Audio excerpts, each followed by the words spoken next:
Hello, hello, hello. This is Let's Talk About Myths, baby. And once again, for the zillionth time, I am your host, Liv. And I am here with you in my favorite of seasons, spooky season. That's right. It's October, which means I try to dedicate an entire month's worth of episodes to all things spooky, because I fucking love spooky season, and thus, you all get to also. You have no choice. I'm sorry. I'm not actually sorry. It's spooky season. This week, though, to start out our spooky season with a bang, I thought I'd revisit all of the spooky seasons that have come before.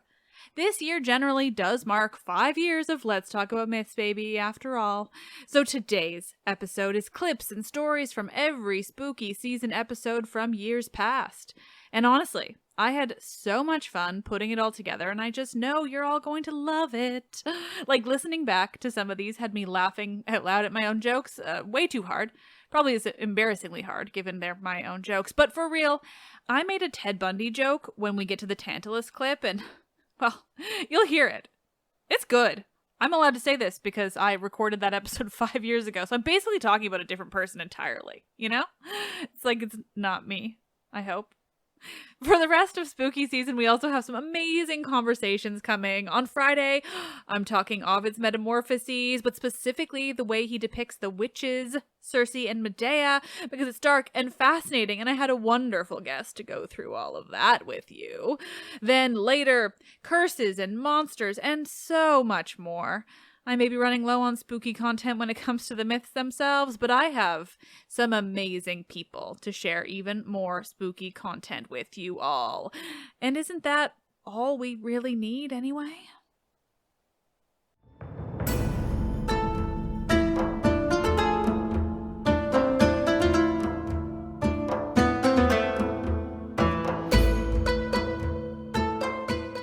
This is episode 183, Monsters, Magic, and Mayhem, 5 years of spooky season.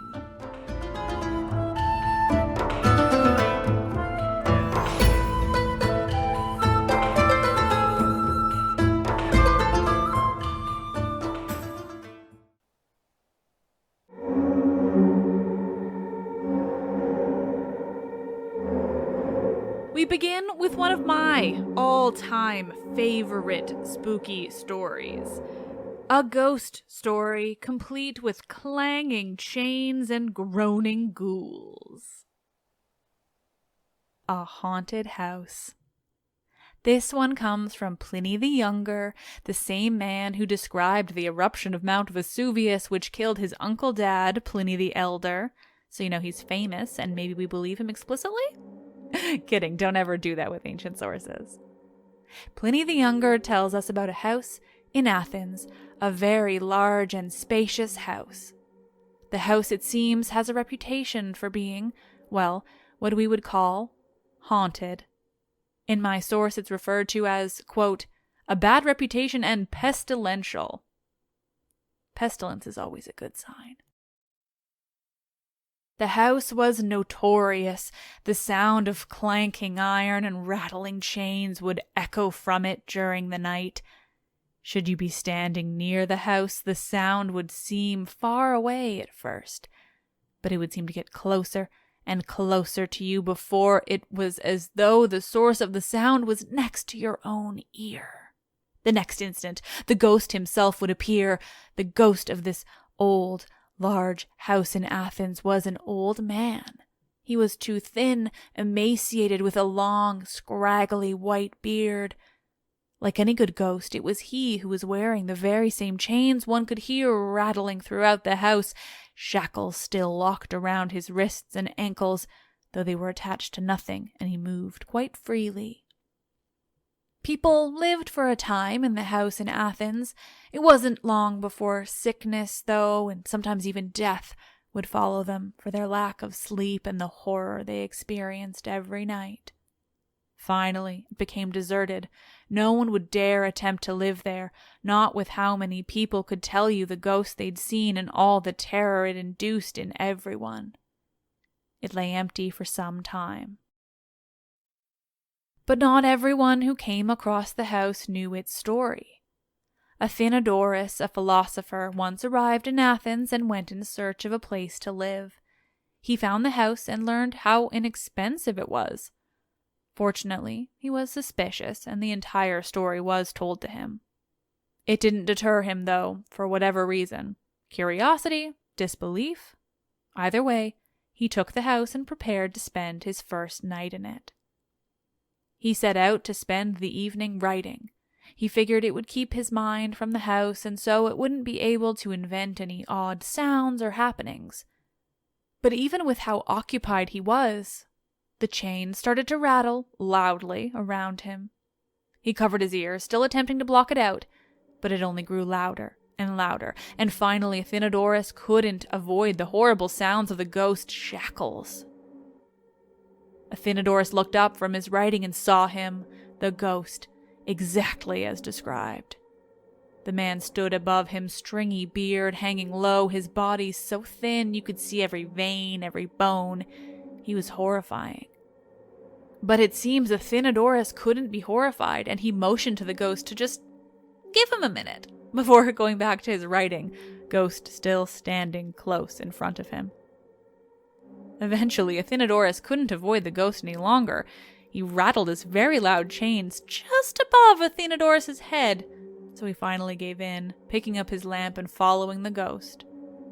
He followed the ghost through the house to the inner courtyard, where it, quite suddenly, disappeared. Athenodorus marked the spot. The next morning, he told the city officials about the spot and suggested they dig there.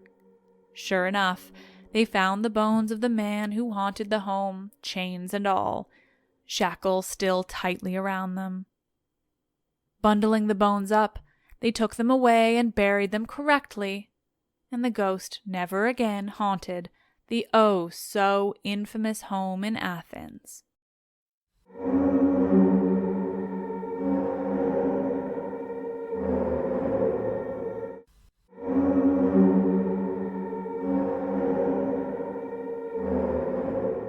Next, our favorite witch, because what would spooky season be without a little of Madea and her witchcraft? One can't tell a thorough story of Madea without touching on what makes her unique. She is not just an angry, vengeful woman, and she does not have the powers of a goddess, but she does have powers. Madea is a witch from a family of witches. So let's start by talking about that family. Magic in ancient Greece and in their mythology can vary. Later in the ancient world, they started using the word Magea, which is where the English word magic eventually comes from. But long before the Greeks had the word Magea, or probably Magea as I think about it anyway, they had other concepts that, in terms of how they saw things then, were considered to be forms of magic. Namely, what they called pharmaca. This is the magic of Circe and of Madea. It's also simply where we get the word pharmacy, because this type of magic is the very idea of concocting potions and the like out of herbs and other natural things. Circe and Madea, though very different from one another, both were absolute masters of this craft, members of a small circle in the mythology. This practice of pharmaca is not widespread in the stories from ancient Greece, but these two women are some of the most famous and most impressive examples of masters of pharmaca. And a bit of transformative horror now with the Minyades, the daughters of Minyas. The daughters of Minyas choose not to worship Dionysus, quote, Bromius, Laius, and the twice-born, and the one who has two mothers, blazing lightning sun, and Nicias, and Thyonius the unshorn, and Linnaeus, and the planter of the vine that brings such joy, Nyctelius, as well as father Elelius, and Euhan, and Iacchus. Yes, those are all the names for Dionysus, and I didn't even get to include Bacchus.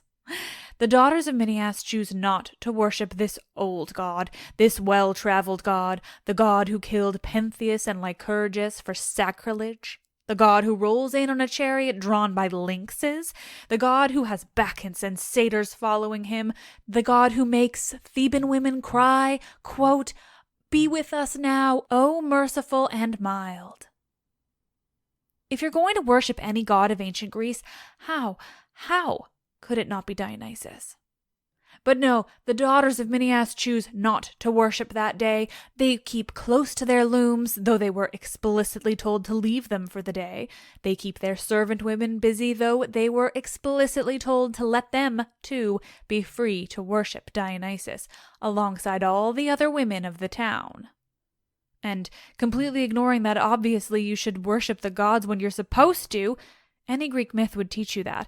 But as a woman in ancient Greece, how could you not jump at the chance to leave all the men behind and join a group of all women in the forest for a night of wine and revelry? It sounds like a dream come true. But not for the daughters of Minyas. No, instead they sit at their looms weaving away as good women controlled by the patriarchy, and they chat to each other about just how high and mighty they feel for not involving themselves in the worship of Dionysus. In my mind, all I can see is conservative white women. You know the ones, maybe evangelicals. Sorry, the daughters of Minyas instead talk about Athena, how they're doing the work devoted to her, weaving at a loom, and how she's the better god anyway, so clearly they're in the right.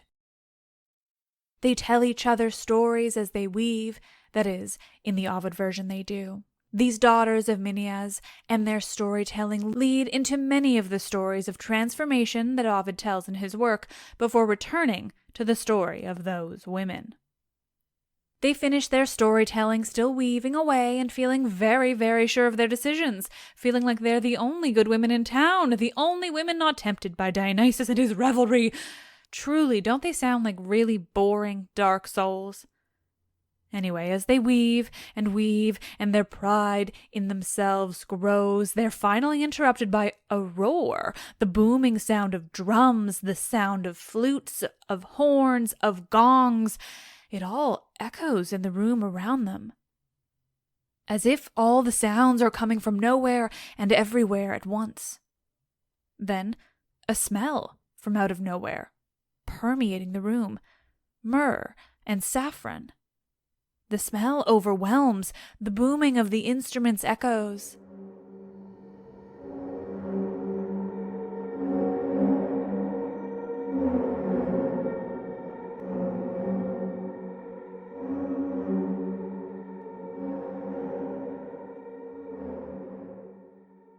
The smell of myrrh and saffron spreads around the women as they sit, surprised, a little unnerved, in the room with their looms. The clanging, banging, booming of drums and flutes and horns sounds all around them, a cacophony.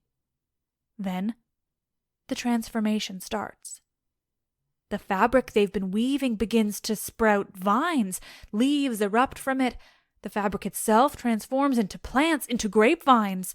The deep purple fabric that was moments ago draped across the loom transforms into the deep purple of grape clusters. The room fills with grapevines, leaves, the grapes themselves. It's dusk now outside, so there is little light coming through the windows, and even less as the room becomes overtaken with vines and leaves and grapes. The stone walls shake loudly. Lights in the room, the oil lamps flare bright.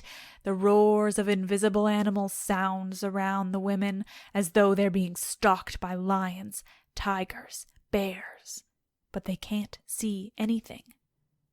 They're all afraid now, these daughters, Alcathoe, Arcippe, and Leucippe. How could they not be? Their room is no longer their room. Horrible sounds echo in their ears. They try to hide, but where? Nothing is as it was. The flare of the lamps has set the room ablaze. Fire licks at the grapevines and the looms. Smoke fills the room, and it's nearly impossible for the women to see through it. It's so hard for them to see that each of their arms has already begun to transform, in fact, is already deeply inhuman by the time the women notice. Their arms are becoming wings, but not the wings of birds. Featherless, thin and bony, they'd each of them grown into bats' wings. As they see this in each other, they cry out, but before they could even form words, the rest of their bodies have transformed too. They've become bats. They still try to speak, but all they can do is squeak to each other.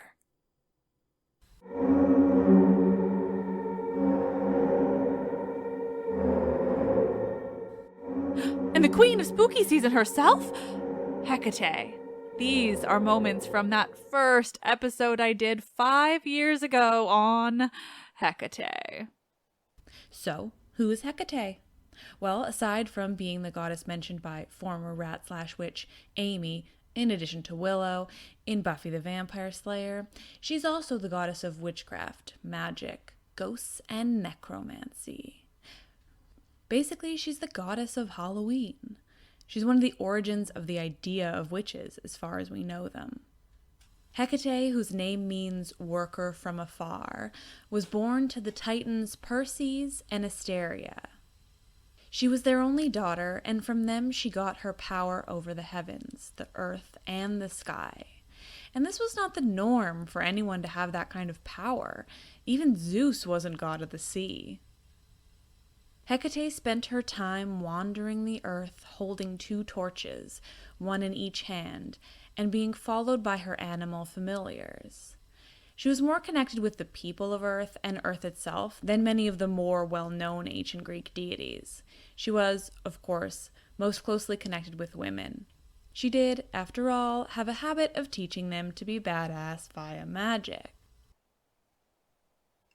And speaking of 5 years ago, more classic Madea, because I literally cannot help myself. This is from those earliest episodes I did on her story.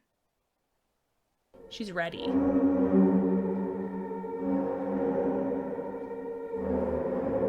Madea announces her plan.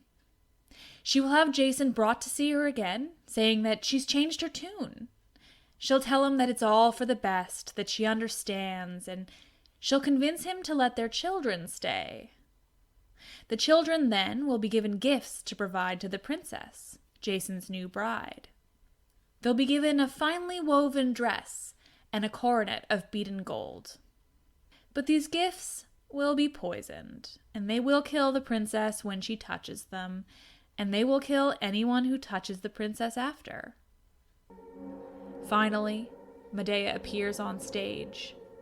She is riding a chariot drawn by dragons like the epic sorceress that she is. In the chariot are the corpses of her children.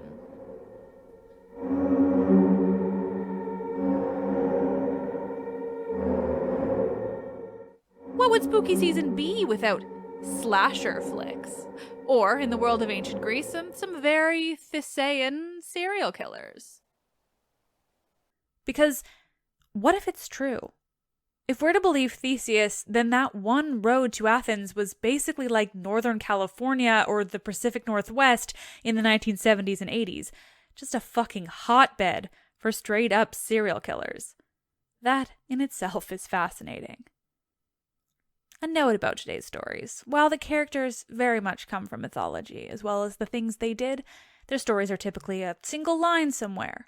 So instead, in some cases, I've elaborated. But let's be honest, possibly the most troubling, the most horrifying, spooky thing we're going to do in today's episode. Today, we trust Theseus. Polyphetes was the son of Hephaestus, or maybe he was the son of Poseidon. It's up for debate. Either way, he may have needed a stronger father figure in his life.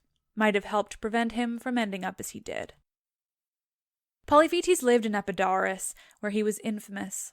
He would rob and kill anyone who rubbed him the wrong way, which was most people he came across. And he had an MO, his signature weapon, a bronze club. It was substantial, heavy, and did incredible damage against his victims.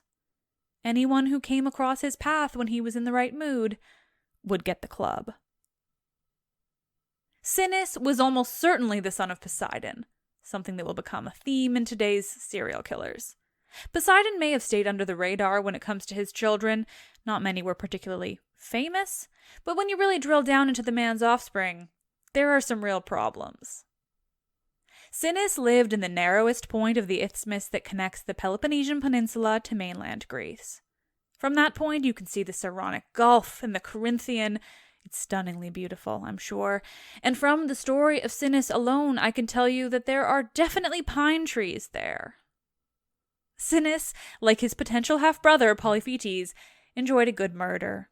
But he was a bit more creative, more Ed Gein than son of Sam.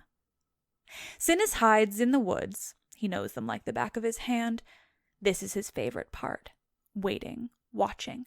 He knows someone is coming. He saw them on a path a ways back and snuck off to his hiding place, the place that always works out perfectly for what he plans to do. They appear in the trees, still a little ways off. The smile grows on Sinis's twisted face. Finally, at exactly the right time, he leaps out from his hiding place with a loud cry, jumping directly in the path of the stranger, startling them into a still silence. They're without a weapon, but he knew that. Sinis leads them to two nearby trees, both pulled down in a weird curve, secured that way somehow. We don't know the exact logistics of Sinis's modus operandi, but that's the gist.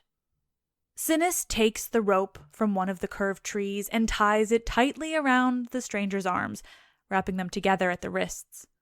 Then he takes the rope from the other curved tree and does the same to the person's legs.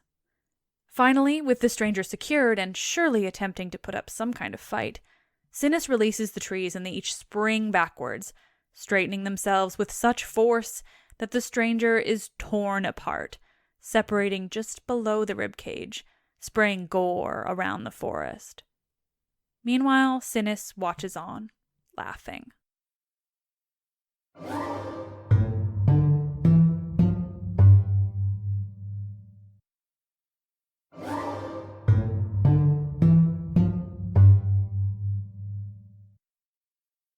Okay, fine. I know I've told these stories before, but it's spooky season, and the murderers, Sinis, and all the other men on Theseus's walk are too good. Like Scaron, yet another probable son of Poseidon. Scaron would spend his time near a cliffside. There were rocks there, and a pathway that ran between them. There, Scaron would wait for passers-by, and where he waited, he would always encounter someone. He so controlled the route between these two rocks that they became known as the Scaronian rocks. And when a person passed him by on their way to one place or another, Scaron would stop them, threaten them, and force them to wash his feet. Yeah, wash his feet. But while the person was bent down, washing Scaron's feet under the pretense of then being able to pass through this path that they needed to pass in order to get to where they're going, Scaron would kick them hard. He would kick them so hard that the person would fly backwards and over the nearby cliff. At the bottom of the cliffside, in the sea below, waited an enormous sea turtle, which would feed on Scaron's victims. The Greeks, it seemed, thought sea turtles were man-eaters. Oh, and then there's Procrustes. We can't forget about the serial killer Procrustes, yet another man on Theseus's walk. Procrustes was a little closer to Sinis when it comes to general psychopathy, I can only assume. He was another dark soul. And guess what? Yes, how did you know? He was indeed the probable son of Poseidon. I know we all want to think that Zeus is the most fucked up of the Olympian gods, but for real, Poseidon had some horrific children and some bad stories of his own. But his kids alone, my gods. But Procrustes? Procrustes was famous also for his method of killing, for he too was a serial killer encountered by Theseus, quite coincidentally, on his walk. Procrustes, though, was famous for a bed. The Procrustean bed is even a term in the dictionary, though I don't believe it was used at all in ancient times. According to Merriam-Webster, a Procrustean bed is a scheme or pattern into which someone or something is arbitrarily forced. Because, as you may recall, Procrustes had 2 beds, actually, and he too, like the others, would sort of just hang out waiting for passers-by so that he could serial murder the hell out of them. When someone encountered Procrustes, he would capture them and bring them to his 2 beds, where he planned to dole out a horrifying torture on his unlucky victims. If the person he kidnapped was tall, Procrustes would lay them down on the smaller of his beds and cut the person's limbs one by one until they fit the small bed. If they were short, well, he would take them to the larger of the beds, which was equipped with some sort of stretching device. I'm picturing the machine in the pit of despair. He would lay them down on the larger bed, attach their limbs to the machine, and stretch, or rather pull them apart when they failed to stretch, as human bodies are wont to do. Greek mythological serial killers were creative in their methods, that's for sure.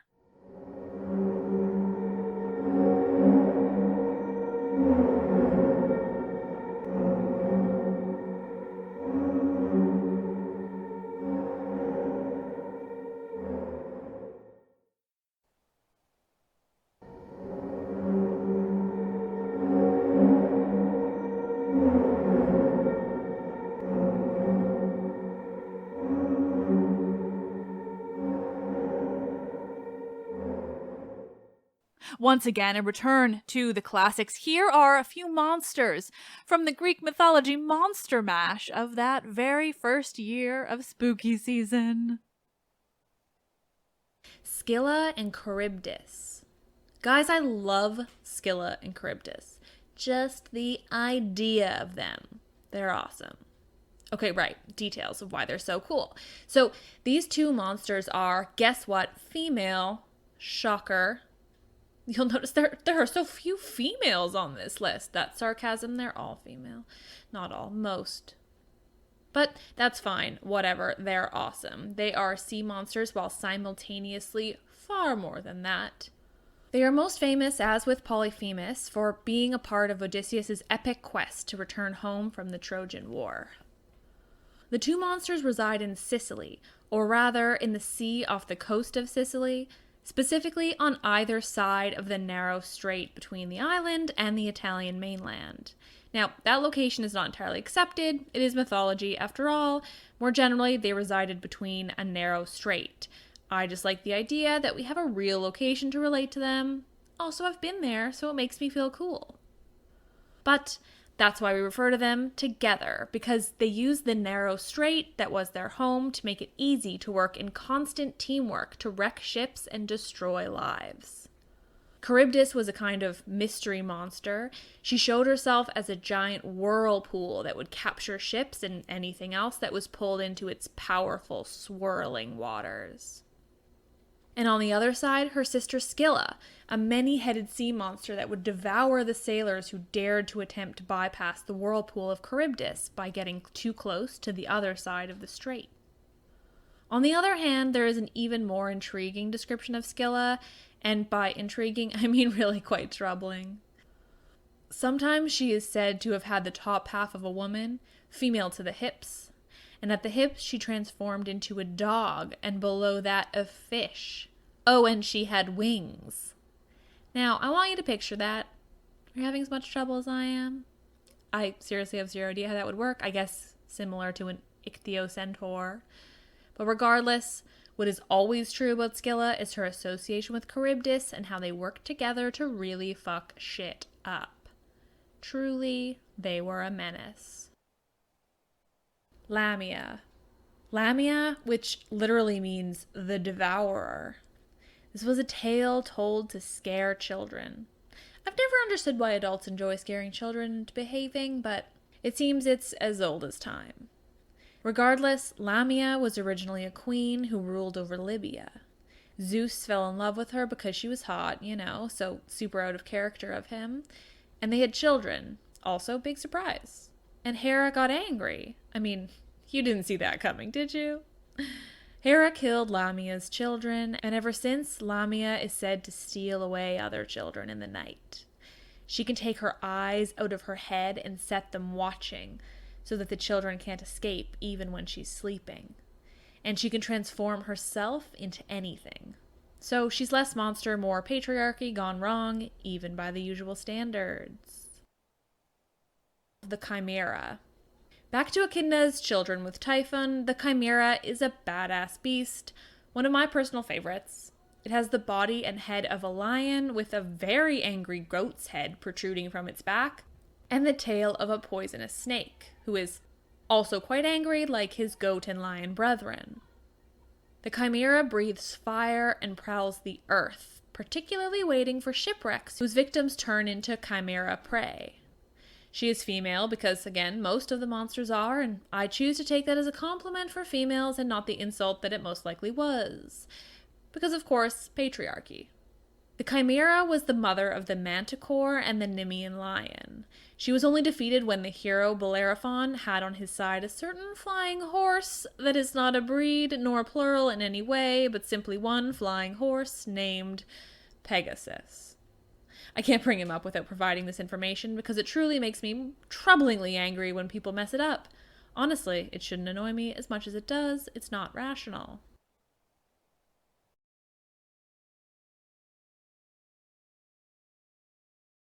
The Manticore. The Manticore came originally from Persia, or Iran as we now call it. Its name meant man-eater. The Greeks took the concept and adapted it to their own mythology, making it a child of the Chimera. The Manticore, from some angles, might have looked like a simple lion. It has the body of a lion along with the mane, but it had a human face. Picture that. And just for good measure, it didn't have a standard fuzzy furry lion tail. No, it was a massive and deadly scorpion tail. And that scorpion tail was equipped with barbs that could be shot off at any moment, causing pretty hardcore and violent damage to anyone who came within barb reach. Also, I would be remiss if I did not point out the connection to a show that, fine, was cancelled 16 years ago, but you know what? I still miss it. Manticore was used as the main big bad style military complex from the short-lived but ever awesome show Dark Angel.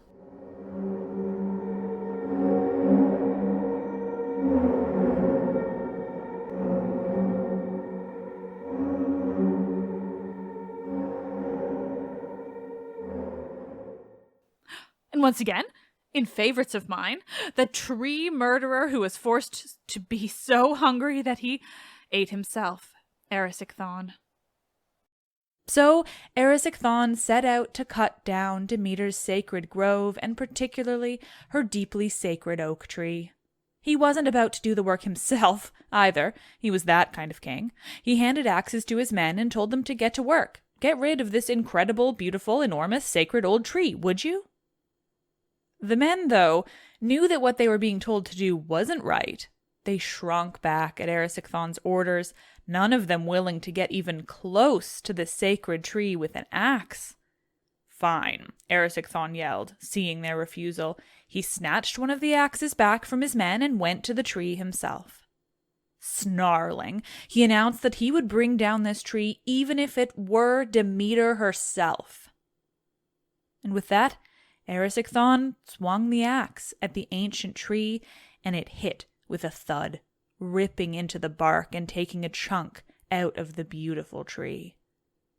Just before the axe hit, though, the tree groaned and grumbled, the leaves shook above loudly.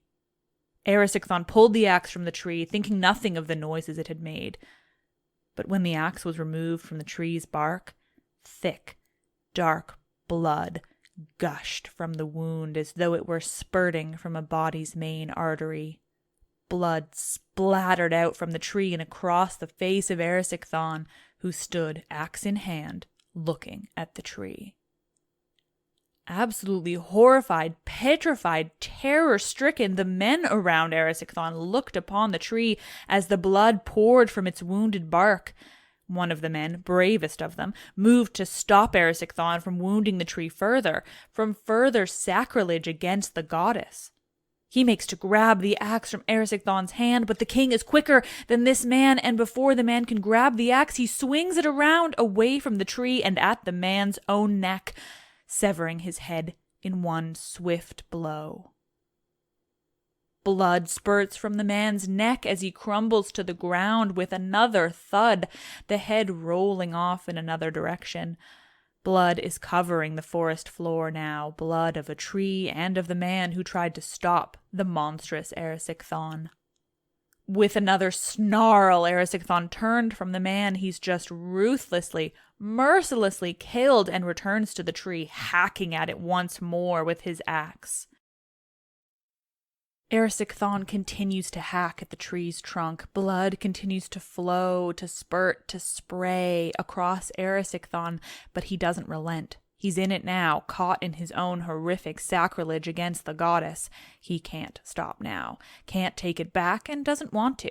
He hacks, and blood oozes endlessly across the forest floor as the remaining men continue to look on in abject horror.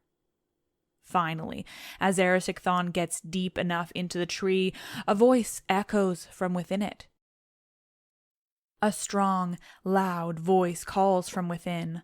I am the nymph that lives within this tree, the nymph most sacred to the goddess Demeter, she calls from inside the dying tree. I prophesy as I die within this tree that your punishment, Erysichthon, is at hand. That much, she says, keeps me content in my death. Even this doesn't stop Erysichthon or even cause him to pause in his hacking away at this sacred and enormous tree. Finally, he's done enough damage. Ropes pull at the tree, and with a loud crack, it comes down in a rush of air and leaves. There's a loud and final thud as the beautiful tree hits the earth, crushing so many other trees in its wake.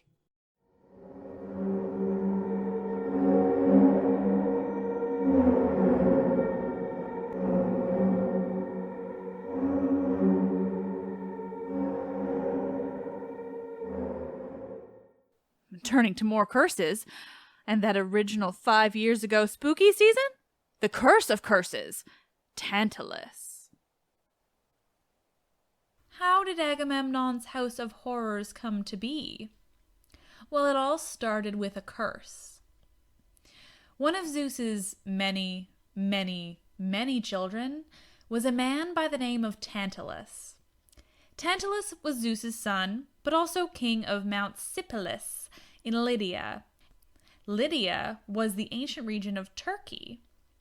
Tantalus was king of Mount Sipylus, and he was a friend of the gods.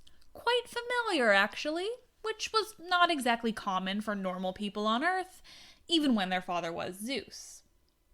He had so many kids, I'm not sure he gave a good goddamn about most of them, but Tantalus was different. He hung out with the gods quite often, he hosted them, he could talk to them about his problems, they were really tight. But Tantalus became so comfortable, so familiar with the gods, that he started to question just how powerful they really were. They became real to him, which led him to believe that it might be a good idea to test them. I think you could probably tell this would not be the greatest plan, but, you're practiced now. Listening to me has its perks, my friends. You will never get caught up with Zeus. And if you do, it's all your damn fault because, my God, I've taught you better. But sure, maybe you could foresee that you shouldn't test the gods, but I don't know that anyone would think to do what he does. At least I hope. If you do, I think you need to go away. But we're not there yet. No, Tantalus starts small. First, he steals some ambrosia from the gods, and he distributes it to some mortals. Now, ambrosia isn't any old thing. Just last week we learned that Psyche drank it to become immortal. This is powerful shit. Ambrosia is a powerful thing, and it is meant only for the gods. They like their power exclusive. It's their thing. But Tantalus' real test of the gods was not ambrosia. His real test for what powers they did or did not have came when he invited them all to dinner. All the Olympians were invited, and Tantalus hosted them at his palace for a special dinner. Tantalus served them a dish, a Tantalus original, you might say. Something he made exactly for the gods, made just right, just to suit their needs. They sit down to dinner and they examine what's just been presented in front of them. For the most part, they're unsure, they don't touch it. Except Demeter. See, this is the time of year when Persephone was spending her time with Hades in the Underworld, so Demeter was distracted. Without paying attention, she ate a bite of the meal, not noticing that all her godly pals hadn't touched their own. They were all in shock, see. They were staring at their plates in horror. This was not a stew! Certainly not any stew that should be eaten by the gods! Tantalus, who, frankly, was a sick fuck, had killed his own son, Pelops, and cut him up into little pieces and cooked him up real nice in a rich sauce. Tasty. Now, it seems odd to have to clarify, but the gods did so much fucked up shit.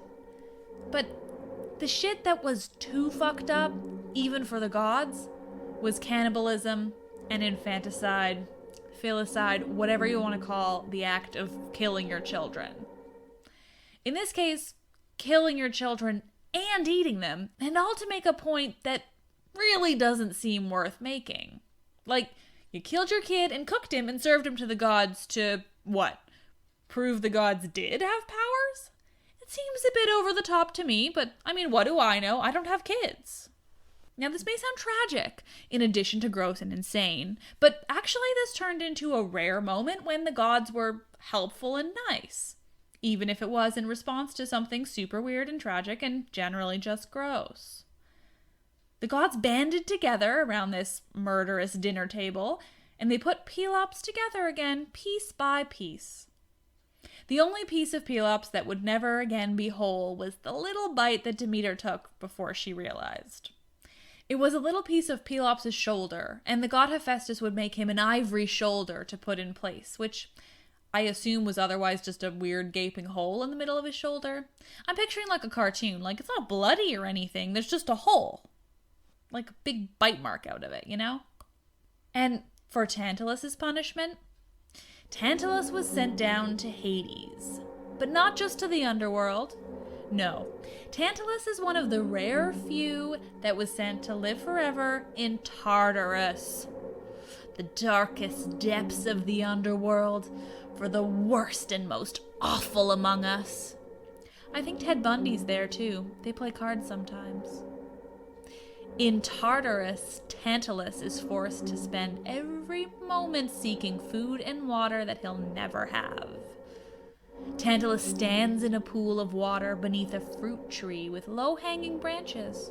Low-hanging fruit, you might even say. But whenever he raises an arm to grab a piece of fruit from the tree, the branches pull just out of his grasp. And whenever he bends down to get a drink, the water recedes just so far as to make it so that he will never get a sip. And that, my friends, is the origin of the English word tantalize, and one of the worst stories of murder and cannibalism in Greek mythology. Just one of them, though. There are more, don't fret. And what would Halloween be without the dead? This is the Underworld.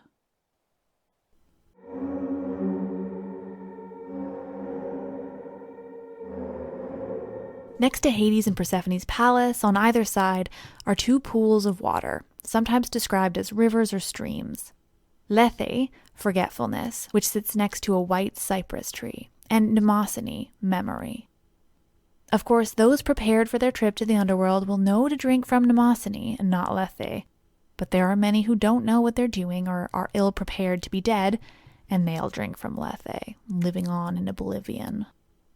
Once this act has been performed, all new arrivals to Tartarus are judged. There are 3 judges of the Underworld, Minos, Rhadamanthus, and Acast. This Minos is the same Minos of Crete, the husband of Pasiphae and stepfather to the Minotaur, father to Ariadne and Phaedra, and generally a dude whose life kind of got away from him. And once he died, he becomes a judge in the world of the dead. Rhadamanthus is also from Crete. He's the brother of Minos. Both were sons of Zeus and Europa, giving them a bit more standing in the world. But Minos was jealous of his brother Rhadamanthus, and he exiled him from Crete. From there, Rhadamanthus traveled to Boeotia, where he met Alcmene, the mother of Heracles, who had become a widow when her husband Amphitryon dies. Rhadamanthus marries Alcmene, becoming stepfather to Heracles. And when he dies, he becomes another of the judges in the underworld with his brother. There, Rhadamanthus judges the Asiatics who are brought into the underworld, though he refers his difficult cases to his brother. Aeacus, the final judge of the underworld, is also the son of Zeus. Aeacus is the son of Zeus and Aegina, the girl that Zeus kidnapped and raped, bringing her finally to a small island off the coast of Athens, which eventually took the name of Aegina. When Aeacus dies, he becomes the final judge in the underworld, and there he judges the Europeans brought to the underworld, but he too refers his tricky cases to Minos. And Minos is just for the tricky cases. His life must be fun.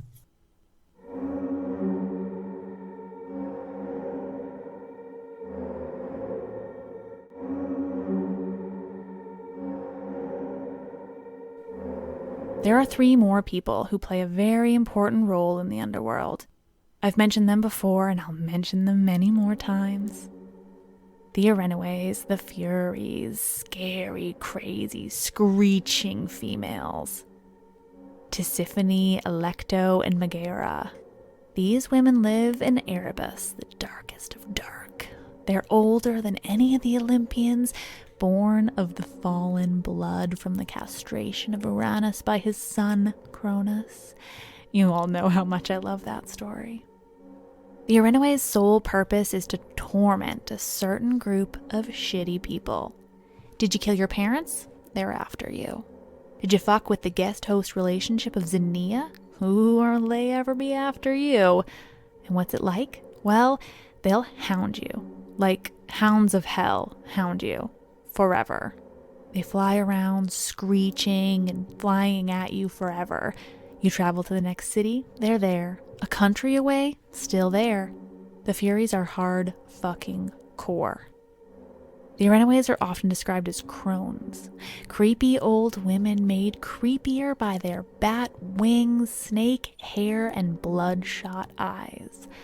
Not exactly the ladies you want following you from place to place, screaming in your face.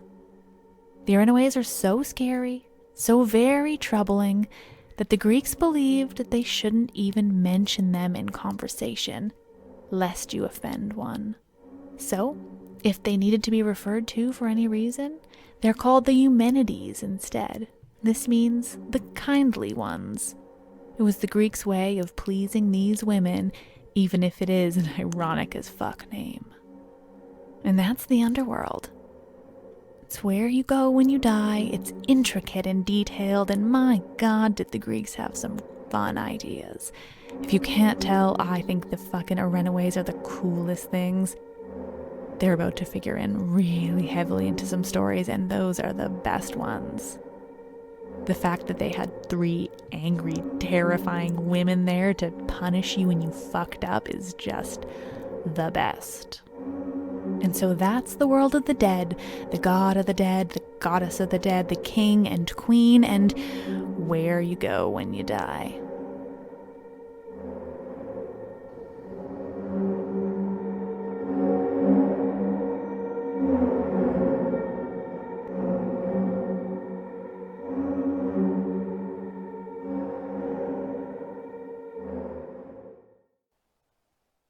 Werewolves, you say?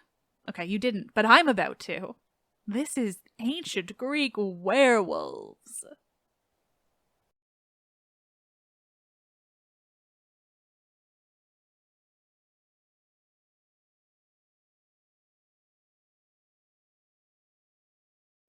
Who exactly it was that Lycaon killed, cut up, and attempted to serve as dinner to Zeus varies between versions of this tale. Did he kill a hostage he had from whatever recent war or battle might have taken place? According to Ovid, it was a hostage sent to him by the Molossians. Or was it his own son, a boy named Nyctimos? Or perhaps his grandson, Arcas, the son of Callisto and Zeus? Whoever it was that Lycaon killed for his plan to test the god, Zeus, he did it mercilessly before cutting the poor man into pieces and roasting him in the fire, and finally serving him on a platter to Zeus, who was at Lycaon's table for dinner as a guest. Zeus was not about to fall for this horrific trap. The instant the plate has been set down before him, Zeus leapt to his feet and raised his arm high in the air. A lightning bolt appears in his hand, and he aimed it. In a split second, the entire palace of Lycaon was burnt to the ground. Nothing left but smoldering rubble and smoke. Lycaon, though, wasn't the target of the lightning bolt. He ran as Zeus destroyed everything he had. He ran and ran until he reached some nearby fields. There, in the fields, panting and out of breath, Lycaon found himself howling. He tried to stop himself, to form words instead, but he couldn't. It was only more frantic howling that erupted from within him, no matter how hard he tried. Furious, Lycaon's howls transformed as he began to foam at the mouth and growl as the transformation was complete. Fur had grown over his whole body, his limbs transformed. He'd grown pointy, furry ears and fell to walk on 4 legs. Lycaon, because of his attempt to test Zeus, a stupid mistake, was transformed into one of, if not the first, werewolf. His personality remained unchanged. Lycaon was just as horrible and violent as a wolf than he was as a human, though his anger transferred to the local sheep rather than the humans or even the gods. He was not any wolf, though. His fur was gray, just as his hair had been when he was a human, and his eyes remained the same. They still had their human quality, their fierce gaze. Lycaon was, again, possibly the first instance of a werewolf in the world's mythologies. According to some, there's a werewolf first in the Epic of Gilgamesh, where there's a reference to a former lover having been transformed into a wolf. But Lycaon is certainly the most obvious example, a detailed example of a horrible man transformed into a wolf where he continues to terrorize the region. Lycaon is also where we get the word lycanthrope, literally a werewolf.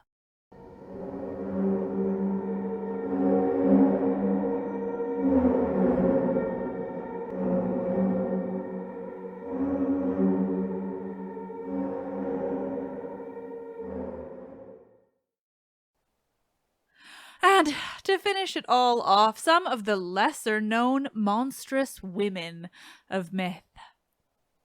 So let's finish today's episode with a look at some of the spookier women of mythology.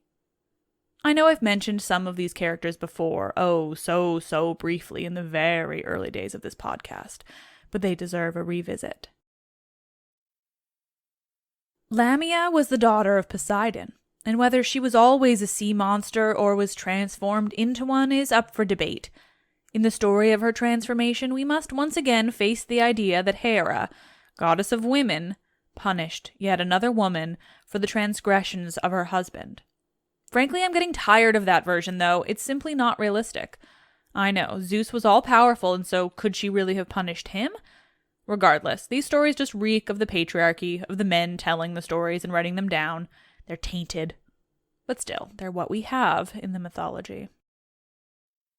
So, according to that horrible tale, Lamia was with Zeus and bore him children. Hera found out and kidnapped the children, driving Lamia to madness, the poor woman.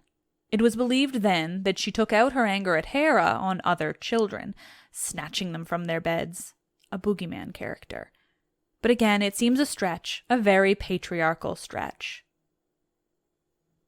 There are 2 versions of Lamia. There's that one, how she became a child-snatching boogeyman. And there's a version where she was always a sea monster. A great and horrible sea monster.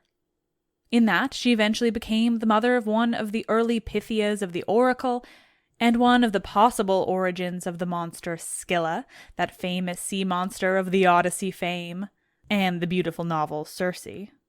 Lamia's name translates, according to the beloved website Theoi, to large shark, which, let me tell you, makes me love her so much more. I fucking love sharks. And that there's a woman attributed to being a large shark, one of the most famous of Greek sea monsters? Yes, please. Some even conflate her with the famous sea monster Keto, the mother of Medusa, the sea monster who Andromeda was saved from. The concept of Lamia, though, is tricky to pin down. Was she a shark? A child-snatching boogeyman? Both? Later, her name was also pluralized Lamiae, beautiful ghostly women who lured men away to feast on their young flesh and blood. They were vampires. And speaking of, there's also the Empusa. Sometimes in those later myths, Lamiae are considered a type of Empusa. Empusa are mysterious. They are monsters, that's for sure, and as far as I can understand them, they're women too. But what they appear as can vary. There are the Lamiae in the later myths, those women who are the most vampiric of ancient monsters. Other Empusa could take on different forms, transforming from women into monsters, or things with lots of legs. Many of these forms, though, would quite simply gorge on the flesh of men. The queen witch herself, Hecate, may have even employed the Empusa to do her bidding at times, sending them out to frighten travelers. Hecate really enjoyed fucking with people. We may not have many stories about her, but those that we have include a lot of intentionally being scary or murderous, and I kind of love it. I know you all love Hecate, so if you're needing more about her, go back to the episode from last year. It's called Spooky Halloween Special, Magic and Mayhem, the Origin of Madea and Witches of Ancient Greece. But back to Hecate's loyal ladies, the Empusa. They're sometimes described as having one bronze leg and one donkey leg, or more legs. The leg situation is up for debate. Frankly, doesn't sound too scary, so I like to imagine them a bit more mysteriously. Just women in the darkness there to scare the living shit out of you, maybe feast on a bit of your flesh in the process. It's said that the Empusa, along with another class of somewhat generically ghostly women monsters, the Mormo, were often used by parents as threats. As in, you better be good or the Empusa or the Mormo will visit you tonight. This type of quality parenting has been around for so long. The fact that these types of monsters of Greek mythology, the ones people feared on a day-to-day basis, who they thought possible to run into on the streets and the darkness of the forests at night, were almost always women, absolutely says something about the culture, the patriarchy of ancient Greece. But frankly, I also kind of love it. So many boogie women of ancient Greece.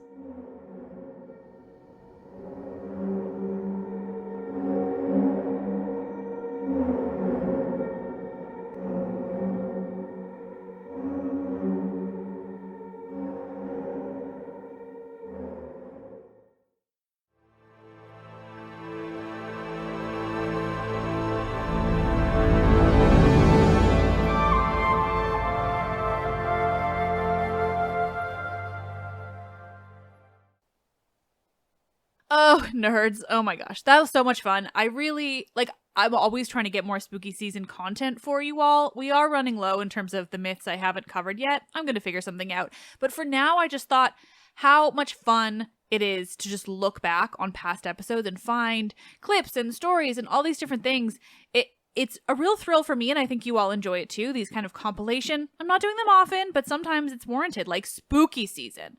I've been doing spooky season for 5 years. There is so much to look back on and just be entertained all over again.